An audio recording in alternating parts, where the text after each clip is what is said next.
जय हिंद दोस्तों, स्वागत है आप सभी का हमारे यूट्यूब चैनल। मैं नितिन आप सभी के लिए लेकर आया हूं जहर क्वेश्चंस पीवाईक्यू के फॉर्म में। ठीक है, और एमसीक्यू की फॉर्म में हम क्वेश्चन करेंगे।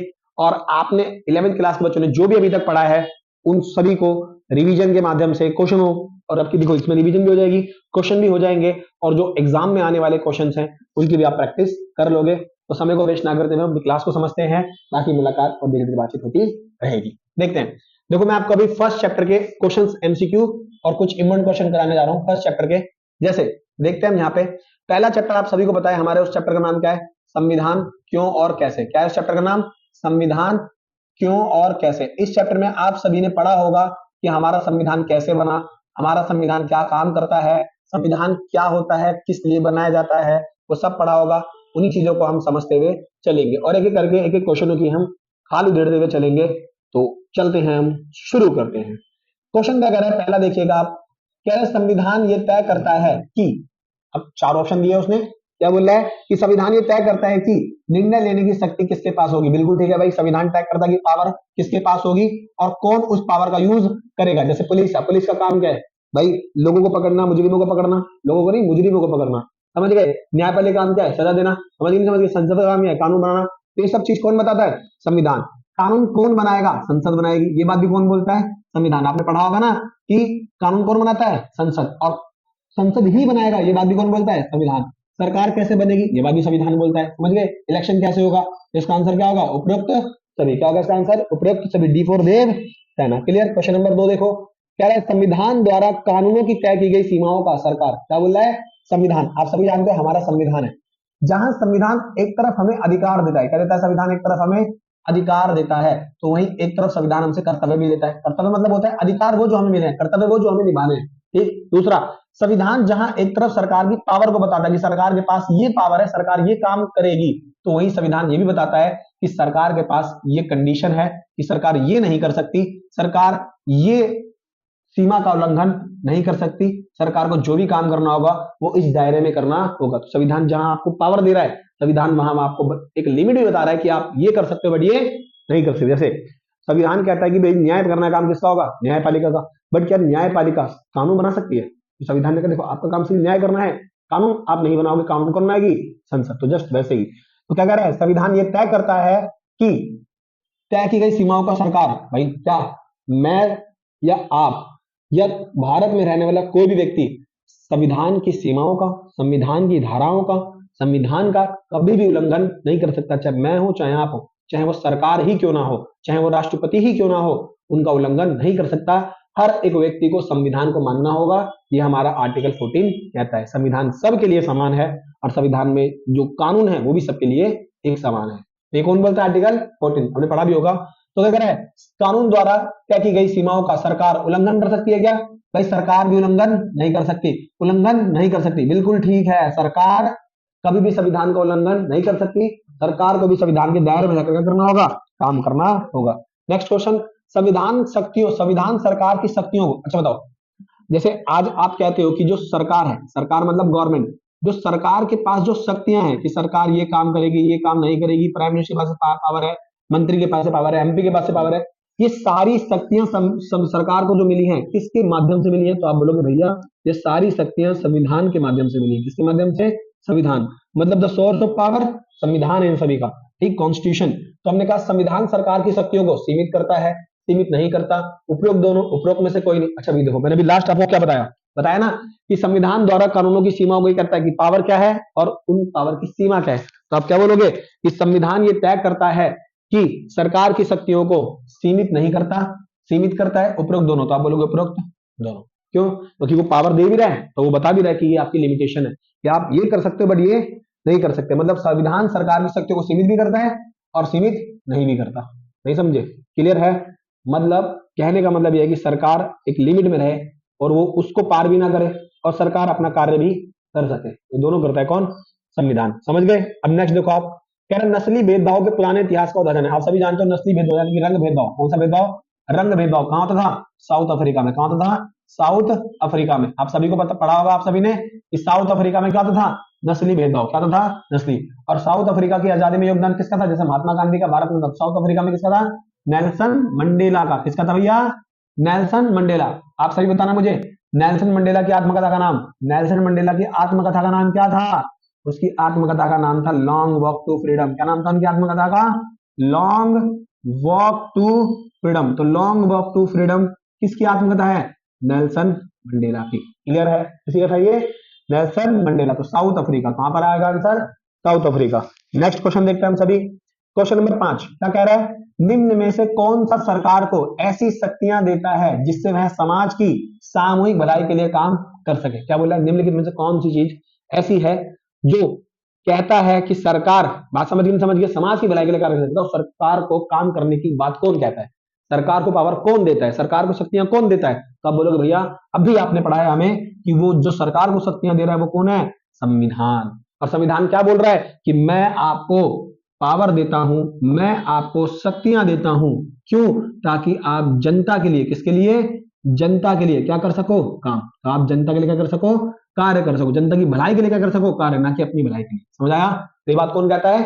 संविधान। क्लियर है? समझ आ रहा है? आप सही बताया। राष्ट्रपति, हमारे देश में बताओ वर्तमान राष्ट्रपति कौन है? द्रौपदी मुर्मू। पहले राष्ट्रपति कौन थे? आप बताओ जल्दी। भारत के पहले राष्ट्रपति, उनका नाम था डॉक्टर राजेंद्र प्रसाद। क्या था उनका नाम? डॉक्टर राजेंद्र प्रसाद, जो संविधान सभा के क्या थे? अध्यक्ष। क्या थे संविधान सभा के? अध्यक्ष। और सरकार स्वयं, ये गलत है, प्रधानमंत्री। बताओ वर्तमान प्रधानमंत्री कौन है? मोदी जी। कौन है? मोदी जी। समझ गए नहीं समझ गए? और पहले प्रधानमंत्री कौन थे हमारे देश के? पंडित जवाहरलाल नेहरू। और पंडित जवाहरलाल नेहरू जी प्रधानमंत्री कब तक रहे? 1964 तक। कब तक रहे वो प्रधानमंत्री? 1964 तक। देश के सबसे लंबे समय तक के प्रधानमंत्री कौन है? पंडित जवाहरलाल नेहरू जी। कितने? 1964 तक। कब से? 1946 से तो वो वैसे थे अंतरिम सरकार से लेकर, और 1952 में जब देश का पहला इलेक्शन हुआ तब से लेकर वो कंटिन्यू थे। समझ गए नहीं समझ गए? और 46 से भी थे वो अंतरिम सरकार से। ठीक। राष्ट्रपति देश के पहले कौन थे? डॉक्टर राजेंद्र प्रसाद। भारत के एकमात्र ऐसे राष्ट्रपति दो बार क्या बने? राष्ट्रपति। क्या बने? दो बार राष्ट्रपति।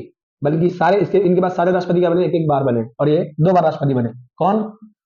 डॉक्टर राजेंद्र प्रसाद। और संविधान सभा के क्या थे? अध्यक्ष। अच्छा एक मैं पूछता है, ध्यान रखना आप सभी, इनका होम स्टेट क्या था? ये कहां से, किस राज्य से संबंधित है? बिहार से। कहां से संबंधित है ये? बिहार से। क्लियर है? आगे देखते हैं हम नेक्स्ट क्वेश्चन को अपने। किसी समाज की बुनियादी पहचान क्या होता है? भाई एक बार बताओ, मैंने क्या बोला? क्या हमारे देश की पहचान प्रधानमंत्री है? क्या हमारे देश की पहचान राष्ट्रपति है? क्या न्यायाधीश है? भाई प्रधानमंत्री हो, राष्ट्रपति हो, न्यायाधीश हो, ये सब तीनों के तीनों लोग किससे जुड़े हुए हैं? ये तीनों लोग संविधान जुड़े हुए हैं। और हमारी भी पहचान क्या है? हमारा संविधान, भारत का संविधान। तो किसी भी देश की पहचान क्या होता है? उसका संविधान होता है। क्या होता है? उसका संविधान। तो चलो यही पर एक बात बता दो, कमेंट सेक्शन में बताना भाई सारे बच्चे कि भारत का संविधान जो है उसे किसने लिखा था? आप सभी से कमेंट करके जाओगे, ठीक है?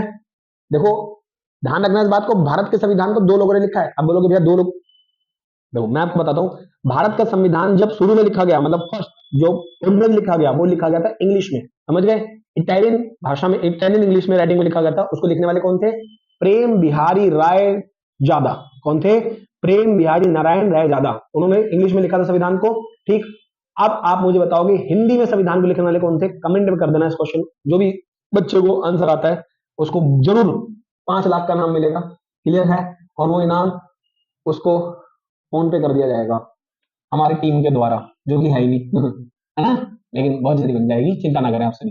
किसी समाज की बुनियादी पहचान क्या होता है? तो आपने बोला भैया उसका संविधान होता है। क्या होता है? संविधान। संविधान किसी देश की क्या होता है? पहचान। अब नेक्स्ट क्वेश्चन देखिए, कह रहे हैं राष्ट्रीय पहचान की अवधारणा क्या है? अच्छा राष्ट्रीय पहचान, आप खुद सोचो हमारे देश की राष्ट्रीय पहचान की क्या क्या सिंबल है? आप बोलोगे भैया हमारा राष्ट्रीय चिन्ह है, राष्ट्रीय पशु है, राष्ट्रीय नारा है, समझ गए, राष्ट्रीय आप कह सकते हो स्तंभ, अशोक स्तंभ जो हो गया है ना, तो ऐसे राष्ट्रीय चिन्ह होते हैं। तो वो कह रहा है कि हमारे संविधान में हमारी राष्ट्रीय पहचान की अवधारणा क्या है?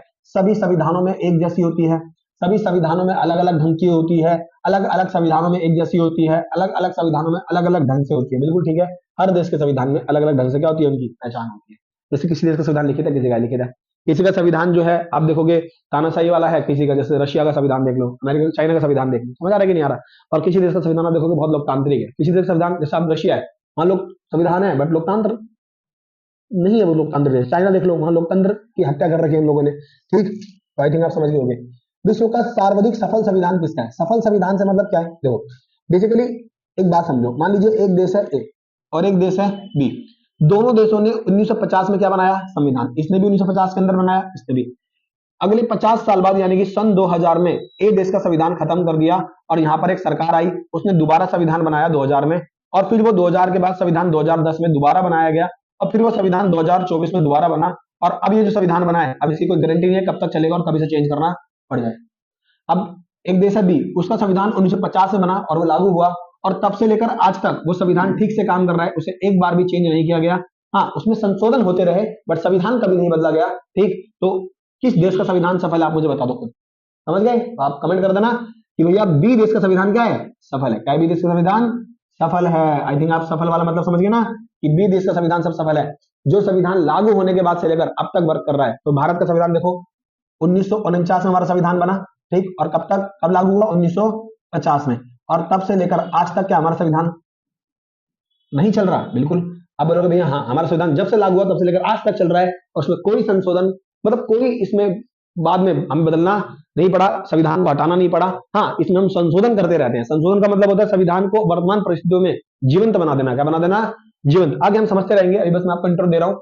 दक्षिण अफ्रीका का संविधान भी क्या है? जीवंत है। भारत का संविधान भी क्या है? जीवंत और सफल है। अमेरिका का संविधान भी क्या है? सफल। समझ गए? अमेरिका का संविधान जो है आप जानते हो दुनिया का क्या है? सबसे पहला संविधान। दुनिया का क्या है? सबसे पहला लिखित संविधान। क्या संविधान? लिखित। और अगर ऑप्शन में लिखित नहीं होगा तो आप क्या मारोगे? ब्रिटेन। देखो अगर ऑप्शन में क्वेश्चन ऐसा है कि दुनिया का पहला संविधान ब्रिटेन, दुनिया का पहला लिखित संविधान अमेरिका, दुनिया का सबसे बड़ा संविधान भारत। क्लियर है? मुझे गलती नहीं करनी है, आपकी एक गलती जानलेवा साबित हो सकती है। समझ गए? इसका ऑप्शन क्या होगा? डी, उपरोक्त सभी। नेक्स्ट क्वेश्चन देखते हैं हम, क्या कह रहे हैं? भारतीय संविधान को संविधान सभा ने कब बनाया? बहुत अच्छा क्वेश्चन है ये। ठीक है, क्या बोला? भारतीय संविधान को संविधान सभा ने कब बनाया? चलो मैं एक बार इसके बारे में आपको थोड़ा सा समझा देता हूँ ब्रीफली तरीके से, फिर हम चलते आगे की चीजों को समझते हुए। मैं समझाता हूँ आपको, ठीक है? फिर इसके पीछे नेक्स्ट स्लाइड ले लेंगे हम लोग। देखो सुनना, आप सभी को मैं बताऊं, हमारा जो संविधान था वो बना एक सिस्टमेटिक तरीके से। हमारा देश जब गुलाम हुआ तो अंग्रेजों ने हमें गुलाम करा, उसके बाद वो हमारे देश को चलाने के लिए कुछ कानून लेकर आए। उन कानूनों से हमने सीखा कि कैसे किसी देश को कानून और संविधान के माध्यम से चलाया जा सकता है। तो नो डाउट आप ये जरूर कह सकते हो कि ब्रिटेन से गुलाम होने के बाद हमने कहीं ना कहीं उनसे संविधान का तो चलाने का देश का तरीका है वो कहीं ना कहीं हमने देखा और सीखा, और हमने भी कहा कि हम भी अपने देश को जब आजाद करेंगे तो अपने संविधान बनाएंगे और अपने संविधान से इस देश को चलाएंगे। क्लियर है? तो हमने वो थोड़ा बहुत हिंट है, जो आइडिया है कहां से लिया? संविधान का, ब्रिटेन से। ठीक, और ब्रिटेन आपको पता है हमारे देश में राज करने के लिए कानून बनाकर भेजा करता था। उन कानून से सीखते सीखते हमने बनाया और संविधान को देखा। लास्ट जो ब्रिटेन ने कानून बनाकर भेजा था 1935 में, उसे बोलते हैं 1935 का भारत सरकार शासन अधिनियम। तो उससे हमें बहुत सारी चीजें अपने संविधान में ली। समझ गए? समझ गए? लगभग 80 से 90% हिस्सा हमारे संविधान में उस संविधान का हमने ले लिया। उस संविधान का 80 से 90 समझ गए? नहीं समझ गए? किसमें ले लिया? एजरीज। हमने थोड़ा बहुत संशोधन करके उसमें अपने संविधान में शामिल किया क्योंकि वो ठीक था। ठीक, आप समझते हैं। पहले एक बैकग्राउंड की मैं आपको थोड़ी सी कहानी सुना देता हूँ कि हमारे संविधान को लेकर कैसी बात चली। देखो, अंग्रेजों ने जब हमें गुलाम बनाया, क्या जब हम क्या थे? गुलाम। तो गुलामी के दौरान हमने अपना संविधान बनाने की कोशिश करी, यानी कि हमने किसकी मांग करी? संविधान की मांग करी कि भाई हमारे भारत देश का अपना क्या होना चाहिए? संविधान होना चाहिए। बट अंग्रेज हमारी संविधान की मांग को डिनाई करते गए, नहीं भाई आपको आजादी नहीं करना।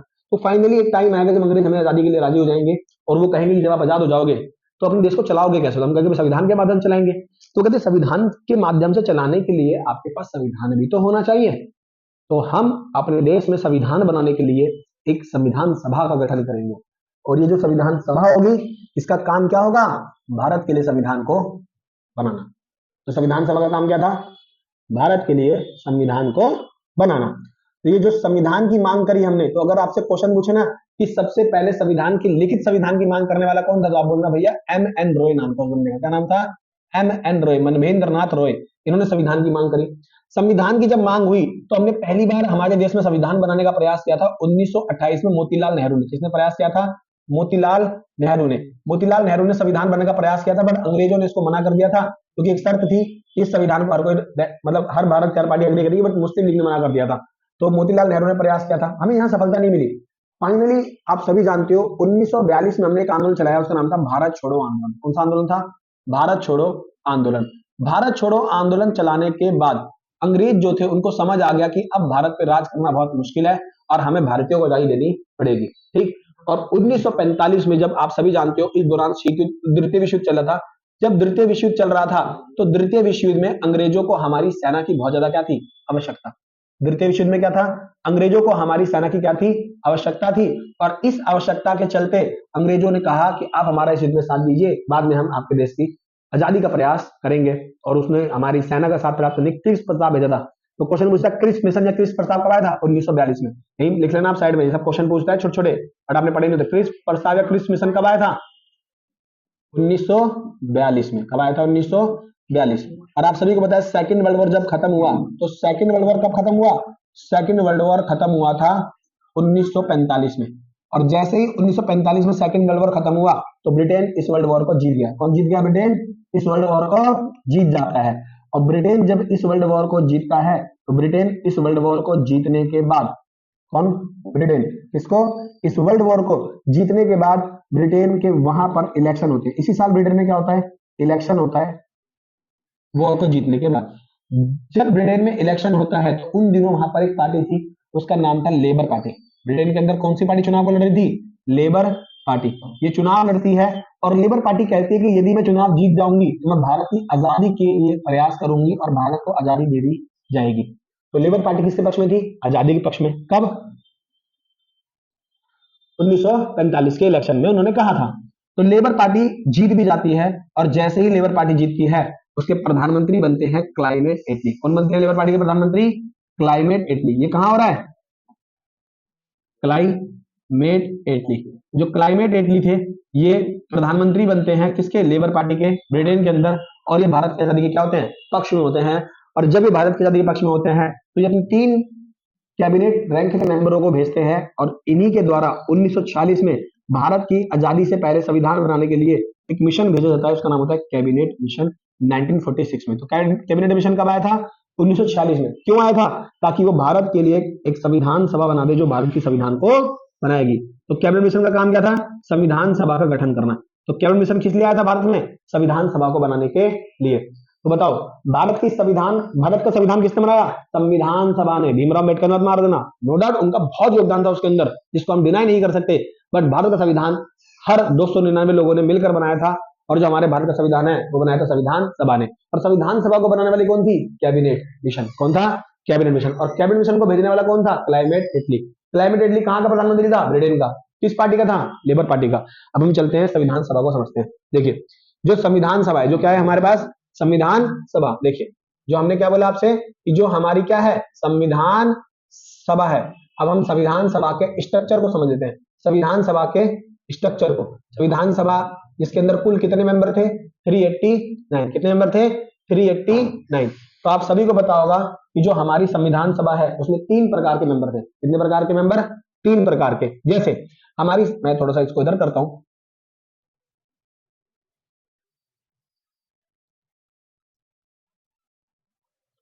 देखिए, हमारी संविधान सभा के अंदर 3 प्रकार के मेंबर थे। अब वो 3 प्रकार के मेंबर कौन कौन से थे समझते हैं। जैसे हमारी संविधान सभा के अंदर ब्रिटिश प्रांत, यानी कि उस समय भारत के अंदर जो 11 राज्य थे, ब्रिटिश प्रांत उन्हें बोला जाता था, उनमें से कितने लोग आए थे? उनमें से आए थे 292 लोग। कितने लोग आए थे? 292। और उस समय हमारे भारत के अंदर अंग्रेजों ने कुछ स्पेशल जगह बना रखी थी, उसको बोलते हैं चीफ कमिश्नरी क्षेत्र। क्या बोलते थे? चीफ कमिश्नरी क्षेत्र, यानी कि चीफ कमिश्नरी एरिया। उसमें से कितने लोग आए थे?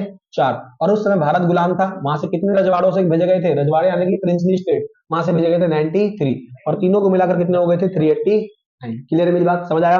तो हमारी संविधान सभा के अंदर 292 ब्रिटिश प्रांत से, 4 चीफ कमिश्नरी क्षेत्रों से, 93 रजवाड़ों से। ये नॉमिनेटेड थे। ये क्या थे? नॉमिनेटेड। इनका इलेक्शन नहीं हुआ।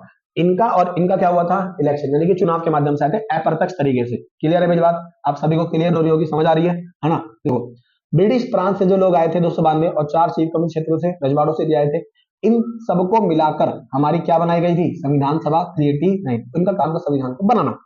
अब यहां से आपको कुछ चीजें याद रखनी है। जैसे इन लोगों का जो चुनाव है वो अप्रत्यक्ष तरीके से हुआ था। इन मेंबरों का चुना गया था अप्रत्यक्ष तरीके से। एक आपसे क्वेश्चन पूछ लेता है।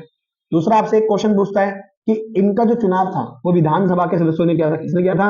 विधानसभा के सदस्यों के द्वारा किया गया था। विधानसभा के किस द्वारा किया गया था? सदस्यों के द्वारा। एक क्वेश्चन वो आपसे पूछता है कि रेशियो क्या थी, तो आप बोलोगे भैया 10 लाख लोगों पे, कितने लोगों पे? 10 लाख लोगों पे एक प्रतिनिधि को चुना गया था। कितने प्रतिनिधि को? एक प्रतिनिधि को। और कुल प्रतिनिधि कितने थे? 389। समझ आ रहा है ना? और 10 लाख लोगों में से एक बंदे को चुना गया था, और कितने प्रतिनिधि थे?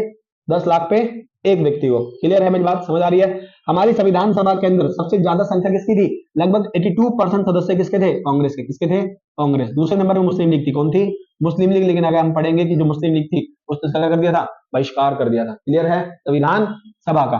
तो जो हमारी संविधान सभा थी, इस संविधान सभा को संविधान बनाने के लिए, बात समझ गए, किसको बुलाया गया था, 389 लोगों को। और इन 389 लोगों ने भारत का संविधान बनाने के लिए जो पहली बैठक की थी वो की थी 9 दिसंबर 1946 को। कब की थी, 9 दिसंबर 1946 को। ये संविधान सभा की क्या थी, पहली बैठक। क्या थी संविधान सभा की पहली बैठक। क्लियर है मेरी बात, समझ आ रहा है। दूसरी संविधान सभा की जो बैठक की गई थी वो की गई थी 11 दिसंबर 1946 को। ये कौन सी बैठक थी, दूसरी बैठक। कौन सी बैठक थी भैया, दूसरी बैठक। तीसरी बैठक की गई थी 13 दिसंबर 1946 को। और आपको इस सारी बैठकों को बहुत तसल्ली से और बहुत ध्यान से पढ़ना है, तीन बैठकों को, इनसे क्वेश्चन बहुत पूछता है। पहली बैठक कब की गई थी बताएगा, बताओ भाई। पहली बैठक 9 दिसंबर 1946, दूसरी बैठक 11 दिसंबर, और तीसरी बैठक 13 दिसंबर। पहली बैठक का दिन कौन सा था, तो वो आपसे क्वेश्चन ही पूछता है। पहली बैठक का दिन था सोमवार, यानी कि दिन था संडे। क्या था दिन, सॉरी सोमवार मतलब मंडे था। क्या था, मंडे। और कितने बजे शुरुआत हुई थी बैठक, 11 बजे, सुबह 11 बजे नारियल फोड़ के इसकी शुरुआत की गई थी पहली बैठक की, संविधान सभा की। अब यहां से क्वेश्चन आता है, संविधान सभा की पहली बैठक में क्या हुआ था, पहली बैठक में अध्यक्ष को चुना जाना था, हेड को चुना जाना था, बट चुन नहीं पाए थे। तो एक परंपरा है कि जब अध्यक्ष नहीं चुन पाए हम रात भर, मतलब पूरी बैठक के दौरान, तो फाइनली संविधान सभा ने सोल्यूशन दिया। एक पुरानी परंपरा जो हम फॉलो करते हैं कि जो पूरी संविधान सभा में सबसे बुजुर्ग सदस्य होगा उसको अध्यक्ष बना दिया जाए, टेम्परेरी अध्यक्ष, अस्थायी। तो इसमें अस्थायी अध्यक्ष चुना गया था, वो किसको चुना गया था, सच्चिदानंद सिन्हा को। किसको चुना गया था, सच्चिदानंद सिन्हा को। क्या चुना गया था, अस्थायी अध्यक्ष। समझ आ रहा है कि नहीं आ रहा, क्या चुना गया था, अस्थायी अध्यक्ष।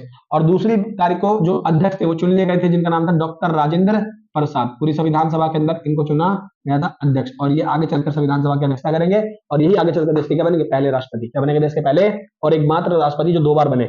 और तीसरी बैठक को पंडित जवाहरलाल नेहरू, किसने, पंडित जवाहरलाल नेहरू जी ने उद्देश्य प्रस्ताव पेश किया था। क्या पेश किया था, उद्देश्य प्रस्ताव, कि हमारे संविधान में किन किन चीजों पर ध्यान दिया जाएगा, हमारे संविधान में किन आवश्यकताओं की पूर्ति की जाएगी, हमारे संविधान में क्या चीजें आपको प्रोवाइड की जाएंगी, यही सब किसमें लिखा हुआ था, उद्देश्य प्रस्ताव में। क्लियर है, तो आप सभी उद्देश्य प्रस्ताव समझ जाओगे।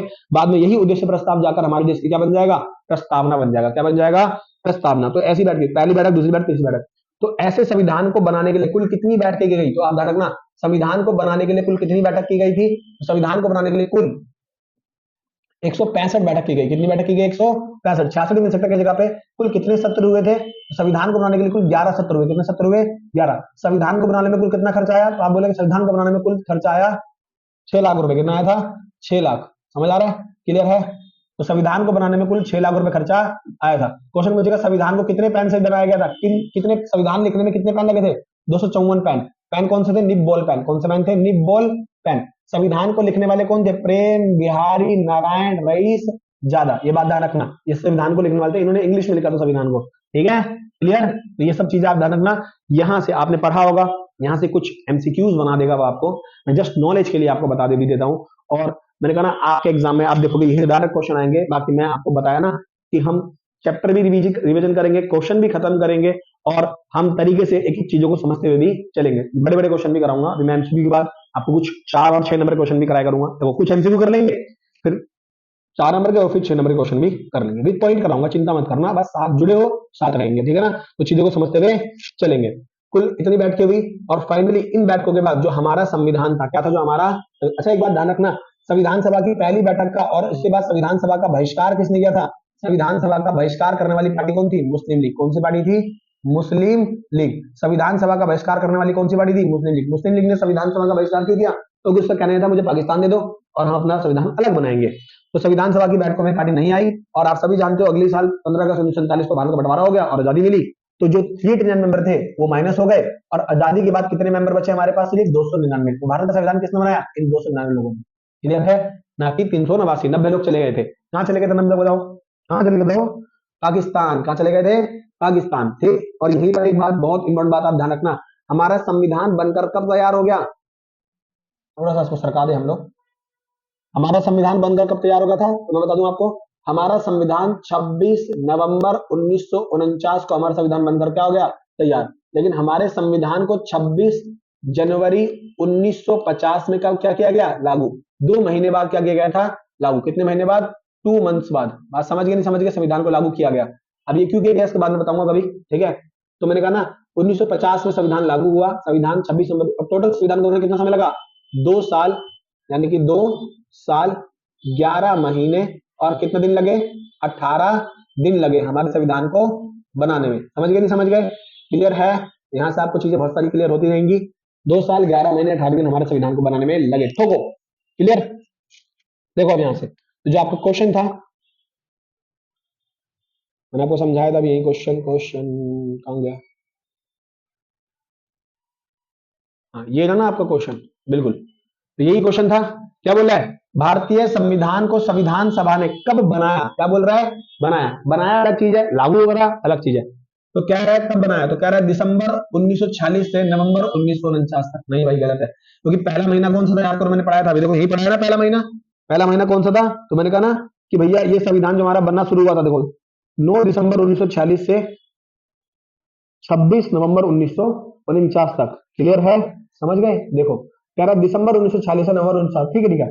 दिसंबर 1946 से दिसंबर 1900 गलत हो जाएगा, नवंबर 1900 गलत हो जाएगा, दिसंबर 1940 से दिसंबर 1940 1949 तक क्या हो जाएगा?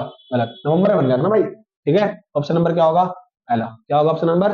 पहला। और कुल कितना समय लगा था ये बता, क्या है मैं? 2 साल 11 महीने 18 दिन, 2 11 18 याद रखना आप लोग, ठीक? समझ गए? नेक्स्ट अब हम क्वेश्चन देखते हैं अपना 10वां क्वेश्चन। कह रहे हैं नेपाल में किस संविधान में बहुदलीय लोकतंत्र की शुरुआत हुई? ध्यान रखना 1990 में। कब हुई थी? 1990 में। नेपाल में अलग ही संविधान की, हालांकि 12th क्लास में आपको उसको देखने पढ़ाऊंगा। नेपाल के संविधान के बारे में आपको 12th क्लास में आपको पढ़ने को मिलेगा बहुत इत्मीनान से। हालांकि मैं आपको बता दूं, नेपाल ने जो अपना संविधान है वो 2015 में लागू करवाया था। 2015 में संविधान क्या होता उसका लागू हुआ था। नेपाल में 2006 तक क्या था? राजतंत्र। क्या था? राजतंत्र। 2090 में 1990 में नेपाल के अंदर एक सरकार आई थी, ड्यूअल गवर्नमेंट टाइप की समझ लो, जहां राजा भी था और लोकतंत्र भी था। वो एक सरकार आई थी और 2006 में नेपाल में कंप्लीट क्या था? लोकतंत्र। तो नेपाल में लोकतंत्र कब आया? 2006 में। 2006 से पहले वो क्या था? राजतंत्र में था। ठीक है ना? तो ध्यान रखना इस चीज को। बाकी आगे बढ़ते हैं क्वेश्चन को। कह रहे हैं अत्यधिक लचीला संविधान क्या होता है? संविधान बेसिकली 2 प्रकार के होते हैं। एक होता है कठोर संविधान। संविधान कितने प्रकार के होते हैं आप लोग बताओ भैया? 2 प्रकार के। एक होता है कठोर संविधान और एक होता है लचीला। क्या होता है? लचीला। कठोर संविधान का मतलब होता है जिस संविधान में आप कोई चेंज नहीं कर सकते, मतलब इस संविधान के अंदर आप कोई परिवर्तन नहीं कर सकते। वेट वेट थोड़ा सा, हेलो, हाँ ट्यूशन में क्या हो? नहीं, तो मैंने आपको समझाया ना, कठोर संविधान वो होता है जिससे आप चेंज नहीं कर सकते और लचीला संविधान वो होता है जिससे आप चेंज कर सकते हो। अच्छा, अगर मैंने किसी भी संविधान में आपको लचीला बना दिया तो आप तो सारा कुछ चेंज कर दोगे, और अगर कठोर बना दिया तो भैया हो सकता है समय के बाद वो चीज जरूरत ना हो या उसमें कुछ बदलाव करने की आवश्यकता हो, तो आप चेंज ही नहीं कर पाओगे। तो अगर आप चेंज ही नहीं कर पाओगे तो वो संविधान तो बहुत ज्यादा गलत हो जाएगा ना, वो आने वाली परिस्थिति में चल नहीं पाएगा। तो संविधान का कैसा होना चाहिए? कठोर या लचीला? तो आप एक अच्छा उत्तर दोगे और क्या बोलोगे कि भैया संविधान होना चाहिए लचीला या कठोर? अब बोलोगे भैया दोनों होना चाहिए। तो बताओ भारत का संविधान कैसा है? कठोर एवं लचीला दोनों है। आप हमारे संविधान में परिवर्तन कर सकते हो, बट वो परिवर्तन जनता के हित में होना चाहिए, वो किसी पार्टी किसी सरकार के भी हित में नहीं होना चाहिए। जो चीज जनहित में होगी वो सब हित में होगी, सुप्रीम कोर्ट उसे मना नहीं करेगा। बट अगर हमारे संविधान में आप गलत चीजें चेंज करोगे, संविधान को बदलना चाहोगे, संविधान के मूलभूत ढांचे को बदलना चाहोगे, तो सुप्रीम कोर्ट न्यायिक पुनर्वलोकन की शक्ति का यूज करके उस संशोधन को रद्द कर देगी। क्या कर देगी? रद्द। आर्टिकल नंबर 13 का यूज करके। ठीक है? तो अत्यधिक लचीला संविधान क्या होता है? परिवर्तन के दबाव में नष्ट हो जाता है, समाज को सुरक्षा और पहचान नहीं दे पाता, परिस्थिति के अनुकूल अपने आप को ढाल नहीं पाता। बात समझ गए नहीं समझ गए? बिल्कुल ठीक है भाई। ये क्या हो गया? उपरोक्त में से कोई सॉरी अत्यधिक लचीला संविधान कौन सा है जिसमें, समझ गए ना, अत्यधिक लचीले संविधान में परिवर्तन के दबाव नष्ट, बिल्कुल ठीक है। उसमें अगर परिवर्तन करोगे तो क्या हो जाएगा? नष्ट हो जाएगा, क्योंकि आप हद से ज्यादा परिवर्तन कर दोगे, क्योंकि कहीं ना कहीं संविधान कठोर भी होना जरूरी है। जैसे एक पिता का कठोर लचीला होना दोनों जरूरी है। समझ गए? ज्यादा लचीला हो गया परिवार खराब हो जाएगा, ज्यादा कठोर हो गया भी खराब हो जाएगा, मिक्स कॉम्बिनेशन। क्वेश्चन कह रहे हैं बार बार आप सभी के सामने, एक आदर्श संविधान की कौन सी विशेषता, मतलब एक अच्छा संविधान क्या हो सकता है? तो आप बोलोगे एक अच्छा संविधान विस्तृत होगा, स्पष्ट हो और लिखित हो। बिल्कुल ठीक है। ठीक ठाक लिखा हो, हर चीज को अच्छे से एक्सप्लेन कर रखा हो, स्पष्ट हो, ये नहीं कि भाई क्या लिखा है पता ही नहीं चल रहा, क्या बता रहा है पता नहीं चल रहा, संविधान कहना क्या चाह रहा है पता ही नहीं चल रहा। लिखित रूप में हो, बिल्कुल ठीक है। उपरोक्त सभी, तो उसका आंसर क्या होगा? उपरोक्त सभी, डी ऑप्शन। समझ गए? लिखित संविधान की विशेषता क्या है? उपरोक्त सभी। विस्तृत होना चाहिए, स्पष्ट होना चाहिए, लिखित रूप में और उपरोक्त सभी। क्वेश्चन क्या है 13, किस देश में संविधान एक लिखित दस्तावेज के रूप में नहीं है? तो मैंने अभी आपको शुरू बताया, देखो मैंने कहा ना ब्रिटेन के पास, किसके पास? ब्रिटेन के पास जो संविधान है वो लिखित रूप में नहीं। अच्छा क्या सिर्फ ब्रिटेन के पास ही है? तो मुझे बताओ, क्या ब्रिटेन ही एकमात्र ऐसा देश है जिसके पास लिखित संविधान नहीं है? और भी देश है, समझ गए? तो इसमें कौन सा है? देखो फ्रांस के पास लिखित संविधान है, अमेरिका के पास लिखित संविधान है, इटली के पास लिखित संविधान है, इंग्लैंड के पास लिखित संविधान नहीं है। तो उसका ऑप्शन क्या होगा? इंग्लैंड। क्लियर है? समझ गए? आंसर चलते हम आगे। नेक्स्ट क्वेश्चन कहते हैं निम्न में से कौन सा संविधान का प्रकार नहीं है? तो संविधान का प्रकार नहीं है, तो मैंने आपको पढ़ाया था कि संविधान जो है भैया वो दो प्रकार के होते हैं। कितने प्रकार के होते हैं? दो प्रकार के। जैसे एक तो संविधान लिखित हो सकता है, क्या हो सकता है? लिखित हो सकता है। दूसरा संविधान क्या हो सकता है? अलिखित हो सकता है। क्या हो सकता है? अलिखित। और एक मैंने पढ़ाया था संविधान का टाइप होता है लिखित या अलिखित हो सकता है। और मैंने कहा एक कठोर हो सकता है संविधान। कैसा हो सकता है संविधान? कठोर। ऐसा कठोर हो सकता है। और एक मैंने पढ़ाया था संविधान कैसा हो सकता है? लचीला। समझ आ रहा है कि नहीं आ रहा? अब यहाँ पर देख लो क्या बोल रहा है भाई, लचीला संविधान आप बोलो बिल्कुल हो सकता है। आप मतलब लचीला संविधान आप बोलोगे बिल्कुल हो सकता है। अलिखित संविधान बिल्कुल हो सकता है। कठोर संविधान बिल्कुल। धार्मिक संविधान भैया ये कहां पढ़ा आपने? तो इसका ऑप्शन नंबर सी हो जाएगा, धार्मिक संविधान नहीं होता। क्लियर है? नेक्स्ट क्वेश्चन देखो आप क्या बोल रहे हैं आपसे वो, कठोर संविधान का गुण क्या है? कठोर संविधान का मतलब गुण ये सब चेंज नहीं कर सकते, मुझे परिवर्तन करना बहुत मुश्किल है। समझ गए? वो समय के अनुसार परिवर्तन नहीं कर सकता, निश्चित समय तक स्पष्ट होता है, देश के विकास में बाधक क्रांति की संभावना होती है, तो वो समय के साथ परिवर्तित नहीं कर सकता, आप उसे चेंज नहीं कर सकते, तभी तो वो क्या है? कठोर है। समझ गए? क्लियर? अब नेक्स्ट क्वेश्चन देखो हम 16, कठोर संविधान वह होता है जिसे, क्या बोल रहा है? कठोर संविधान वह होता है जिसे संशोधित किया, भाई संशोधित कर दो तो लचीला हो गया, संशोधित नहीं किया जा सकता। समझ गए? समझ गए? साधारण कानूनों के संशोधन प्रक्रिया से ही तो भैया तो सिंपल हो गया, साधारण बहुमत से, वो तो संशोधन में आ गया। साधारण कानूनों की संशोधन प्रक्रिया से भिन्न प्रक्रिया द्वारा संशोधित किया जाता है, तो बिल्कुल ठीक है। इसमें आप क्या बोलोगे? जिसमें बहुत ज्यादा टफ मेथड होता है संविधान में संशोधन करने का। हालांकि मैं आगे चल के जब आपको संसद पढ़ाऊंगा तब मैं आपको पढ़ाऊंगा कि संशोधन करने की जो विधियां होती है, क्या होती है? जो संशोधन करने की जो विधियां होती हैं, आप समझ गए? संशोधन, जो संशोधन यानी कि अमेंडमेंट्स करने के तरीके होते हैं वो तीन होते हैं। कितने क्या होते हैं तरीके? वो तीन होते हैं। मैं आपको पढ़ाऊंगा आपको आगे। क्लियर? एक आपने सुना होगा साधारण संशोधन, साधारण बहुमत से होने वाला। एक आपने पढ़ा होगा विशेष बहुमत से होने वाला क्या? संशोधन। और एक होता है विशेष प्लस आधी राज्यों की विधान सभा। क्या होता है? विशेष प्लस आधी राज्यों की विधान सभा। इससे भी आप क्या कर सकते हो? आधी राज्यों की विधान सभा, इससे आपको परमिशन लेनी होती है तब जाकर। तो सबसे कठोर संविधान कौन सा होता है? जिसमें वाला मेथड लगता है, जिससे ये वाला मेथड से हो जाए वो लचीला संविधान। क्या है वो? लचीला। कह रहा है भारत का संविधान कब बनकर तैयार हुआ? बताओ, क्या मैंने आपको समझाया नहीं क्वेश्चन? आंख बंद करके मारूंगा मेरे क्वेश्चन, आप लोग क्या बोलोगे? हमारा संविधान बनकर तैयार हुआ 26 नवंबर 1940, 26 अप्रैल 1940, 26 जनवरी 1950, उसके बाद कह रहा है 15 अगस्त 1900 बनकर तैयार हुआ। देखो सारे ऑप्शन गलत दे रहा है तो 15 अगस्त इसका ऑप्शन आंसर नहीं होगा। 26 जनवरी 1950 में तो लागू हुआ, क्या हुआ? लागू। 26 अप्रैल, 26 नवंबर 1949 होगा भाई, इसको क्या कर लो आप लोग? 49 कर लो, ये टाइपिंग मिस्टेक है। समझ आ रहा है कि नहीं आ रहा? तो हमारा संविधान कब बनकर तैयार हुआ था? 26 नवंबर 1949 को। नेक्स्ट क्वेश्चन देखो, भारत का संविधान कब लागू हुआ? अभी पीछे बढ़ा कर आया 26 जनवरी 1950 को, 2 महीने बाद लागू हो गया था उसके। ठीक। नेक्स्ट क्या बोल रहा है? भारत का संविधान के सभा के अध्यक्ष कौन थे? पढ़ाया ना शुरू में, डॉक्टर राजेंद्र प्रसाद। ये क्या थे? हमारे संविधान सभा के अध्यक्ष थे। महात्मा गांधी हमारे राष्ट्रपिता है। भीमराव अम्बेडकर प्रारूप समिति के क्या थे? अध्यक्ष। भीमराव अम्बेडकर कौन थे? प्रारूप समिति के अध्यक्ष थे। कौन थे? प्रारूप समिति के अध्यक्ष। कौन?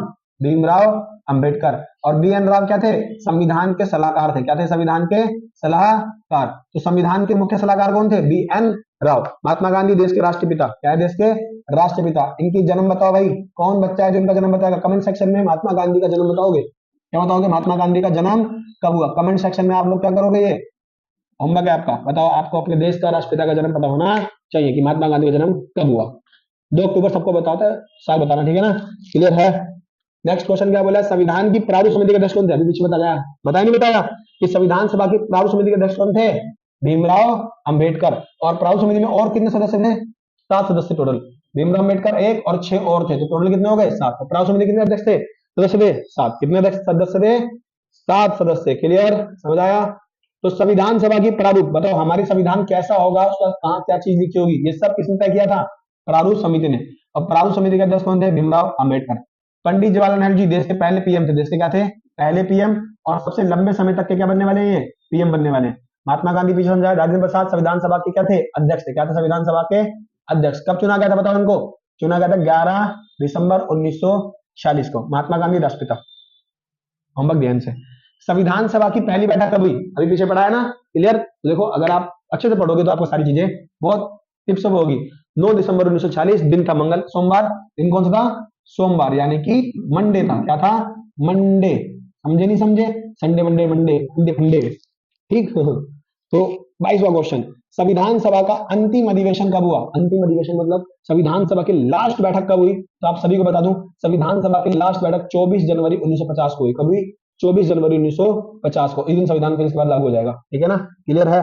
उसके बाद क्वेश्चन कह रहा है मौलिक अधिकारों संबंधित व्यवस्था किस देश के संविधान से ली गई? आपको पता होनी चाहिए बात, क्लियर, कि हमने मौलिक अधिकारों का जो कॉन्सेप्ट है वो किससे लिया है? अमेरिका से। किससे लिया है? अमेरिका। कैसे मौलिक अधिकार लिए? सुनना, उपराष्ट्रपति भी हमने कहां से लिया है? अमेरिका से। उपराष्ट्रपति भी कहां लिया हमने? अमेरिका से। न्यायपालिका की सुंदरता भी हमने कहां से लिया है? अमेरिका से। कहां से लिया है? अमेरिका से। उसके बाद मौलिक यानी कि फंडामेंटल राइट्स हमने कहां से लिया है? अमेरिका से। क्लियर है? इसका आंसर क्या होगा? अमेरिका। फिर कह रहा है भारतीय संविधान में अवशिष्ट शक्तियां, यानी कि हमने जो पावर है, एक्स्ट्रा पावर, वो कहां से लिया है? कनाडा से। कहां से लिया है? कनाडा से। क्लियर है? समझ गए? अवशिष्ट शक्तियां। राज्य के नीति निर्देशक तत्व हमने कहां से लिए हैं? आयरलैंड के संविधान से। कहां से लिए हैं? आयरलैंड के संविधान से। डीपीएसपी जिससे आप बोलते हो, क्या बोलते हो? डीपीएसपी। और इसके साथ हमारा जो सीजन है वो समाप्त होता है। 25 क्वेश्चन मैं आपको फर्स्ट चैप्टर के एमसीक्यू की फॉर्म में लेकर आया था, और ये 25 क्वेश्चन करे होंगे आपने। आई होप आपको मजा आया होगा और आपने इन सही 25 क्वेश्चनों को बहुत अच्छे से करा होगा। अगर आप इन 25 क्वेश्चनों को ठीक से कर लोगे, फिर उसके बाद मैं आपके लिए 4 नंबर के क्वेश्चन और 6 नंबर कुछ क्वेश्चन लेकर आऊंगा। और इसी के साथ मैं आपसे विदा लेता हूं। जय हिंद।